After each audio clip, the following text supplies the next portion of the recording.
Sir ఆ custody blackmail అంటే ఏంటి సార్ అసలు?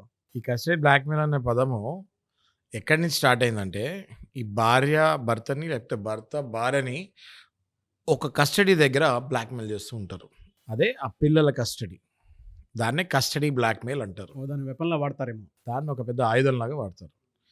భార్యాభర్తలు డివోర్స్ ఇష్యూలో ఉన్నప్పుడు ఒకవేళ ఆ పిల్లవాడు గనుక భార్య దగ్గరే ఉండిపోతే కొన్ని సందర్భాల్లో ఆ భార్య ఆ పిల్లవాడిని వెపన్ లాగా వాడటం జరుగుతుంది.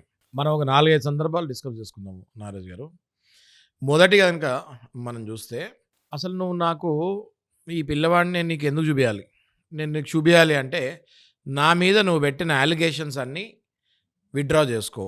భార్య ఒకవేళ డివోర్స్ ఇచ్చినా, దానికి మళ్ళీ కౌంటర్ ఏసినప్పుడు, భర్త గనక ఇవన్నీ ఫాల్స్ అలిగేషన్స్ అసలైనవి ఇవి అని ఎవిడెన్సెస్‌తో పాటు పెట్టినప్పుడు, ఖచ్చితంగా భార్య నువ్వు డైవర్స్ నా మీద ఏదైతే అపనిందలు మళ్ళీ ఏసావో, అవన్నీ డ్రాప్ చేసి మర్యాదపూర్వకంగా మ్యూచువల్ కన్సెంట్ డైవర్స్‌కొచ్చేస్తే ఓకే.